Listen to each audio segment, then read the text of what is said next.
Florence Quinn, president and founder of Quinn PR, talks to host Doug Simon on PR's Top Pros Talk. Since I've known her, Florence Quinn has been the gold standard in travel PR. So we're going to take a deep dive into some of the trends that you're seeing there. Thanks so much for being with us. Thank you, Doug. Well, I have to pay the compliment back to you. You are the gold standard in video media production. Gosh, there's so much gold on this call. We could be designing the Oval Office, but we'll hold that for a separate Maybe we'll go to Fort conversation. Knox with President Trump. Check it out. Sounds like a good idea. First, do you have a favorite travel destination? I mean, you've represented so many different travel partners. Do you have a favorite destination? Yes, I actually have two. Right now, my favorite travel destination is London. Perhaps because I've been going there so frequently for business since we opened an office in London. I've gotten to know the city. I feel very comfortable there. My partner goes with me. He goes to all the museums while I work. And we have a little muse house in Marylebone where we stay. And we've even had friends over for dinner. That sounds awesome. You mentioned a second one. Yeah, they have my other favorite place is Martha's Vineyard, where I'm going in a couple weeks. Been going there since I was in college and worked there over the summer. That's cool. And you talk about travel. One of the things that's a new trend that you've frequently spoken about is that people are able to relocate for work. And that's actually affecting the travel industry because people can work from everywhere. What's one takeaway travel communicators should understand about that trend? Yeah, that is a big time trend. And the trend is that hotels are building residences as well as hotel rooms. Huge trend. Probably we're all aware of that. The branded residences phenomenon that is really sweeping the world.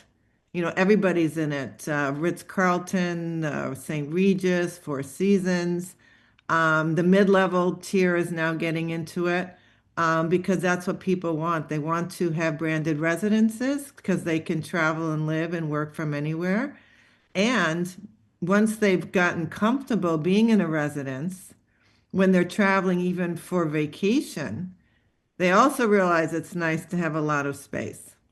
Interesting. Now, that also, I would think Airbnb might be playing a role in that because that's sort of set up more as what you'd think of as a home residence when people go there. Is that a big part of that trend that you're seeing? Or maybe Yeah. were they the early part and now the big name brands are jumping in? Exactly. They were the first to open everybody's eyes to the opportunity of living in a home when they're traveling, whether it's for work or vacation. And it's just grown from there. And it's been layered on with COVID. During COVID, people went and lived and worked from anywhere. They stayed in homes. Some people moved there permanently. Some people fell in love and bought a second home there. And the third reason I believe is the massive amount of wealth among wealthy people. Like they call it the great transfer of wealth is going on to the next generation from their parents. And when you have that much money, you're just happy to have a bigger space to stay in when you go on vacation. You might still want all the hotel amenities, but you might choose the villa, the three-bedroom villa on the water with a private pool instead of a hotel room. That's clearly a boost to the higher end, but are there also travelers that are more in the mid space, maybe more of a traditional traveler? Are you seeing different tactics to try and reach them? And maybe we can differentiate before you get to that. If you want to talk about people who are looking, say, for more hotel stays and those that might be looking for more independent stays, how are you reaching people differently? In terms of more affordable residence type places to stay in when you travel, I think we're seeing a resurgent and a rise in fractional ownership of properties that could be hotel branded, even timeshares. Um, it seems like people are enjoying to go to the same places. And I think that and maybe this is because of COVID. Would love to hear your take on it. I think more and more people are traveling with friends and family, which indicates Mhm. the need for more space. To answer your question about hotels, how hotels and hotel rooms are accommodating these people as well, we're seeing hotels build more grab and go into their offering. So you can, take grab and go up to your room and have your breakfast in your room or stay in your room and eat dinner that night. Just a little bit easier. I do see a lot of families traveling together. I mean, we're somewhat fortunate that our kids live both by, all of them are in Brooklyn. So we actually get to see them enough that they probably don't want to travel with us, and we're fine not traveling with them because we see that so frequently. But especially with the trend of kids like moving away from parents, that's an opportunity to be together for an extended period of time.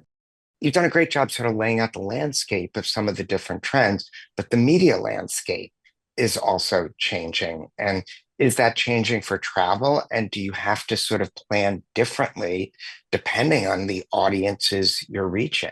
Yeah, that's a great question. I think we all know the media landscape is shrinking a little bit. There are a lot more freelancers.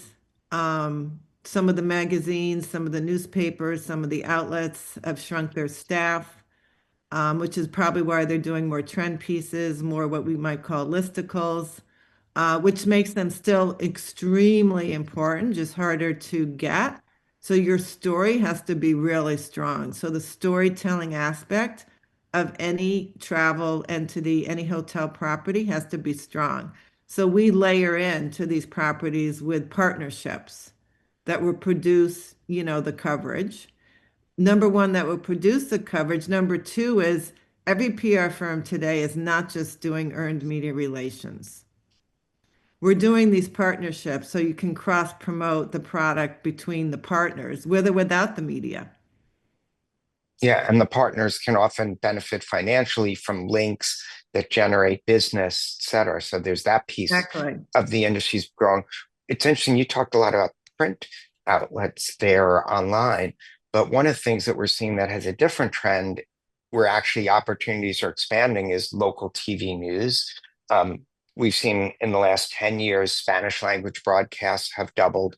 English language broadcasts have increased 30 to 40%. Of course, the big coverage is that the staffs are shrinking, not growing. And we found in our recent surveys they're more open than they've ever been to PR content because they have more shows to fill with fewer people doing the work.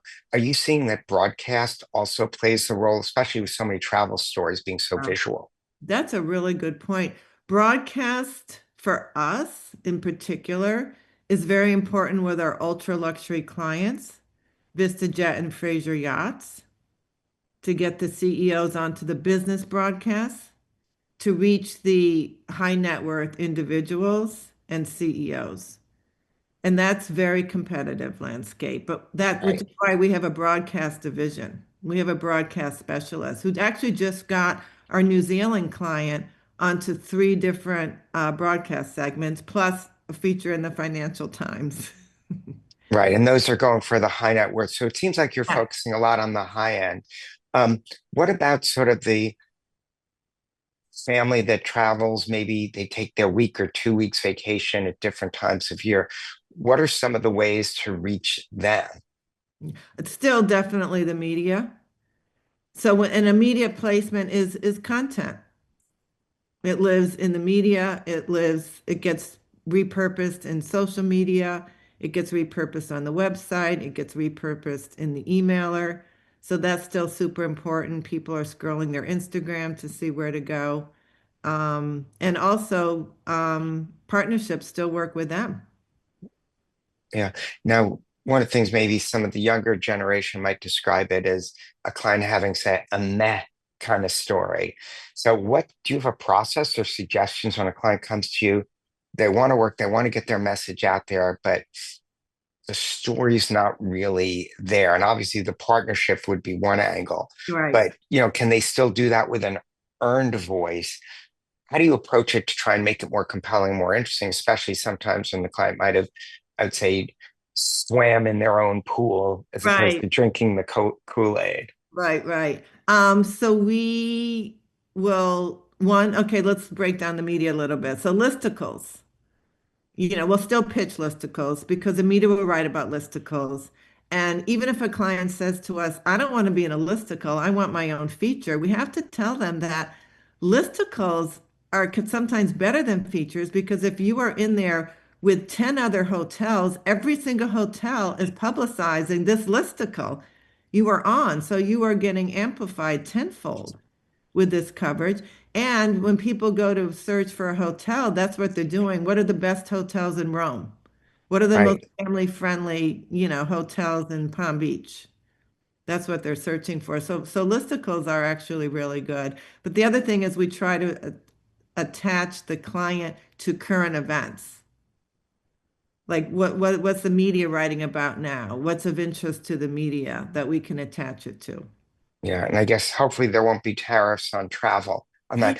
Any final thoughts as we wrap up this segment? Yeah, and I mean, that's interesting. We have not seen tariff discussions so much yet in the travel industry. Certainly on the property side of our business, the real estate side, we've gotten a lot of stories on the tariffs affecting the tariff and the sort of world order today affecting people buying multiple homes across borders. So they have bolt holes or safe havens, even yachts in different parts of the world. Interesting. Well, maybe I'll go to my rowboat on that one because I don't quite have the yacht yet. But thank you for giving us the, top of the line luxury version for the segment of the show. Thanks for being with us. Always great to see you. Thanks, Doug. Wonderful to see you too.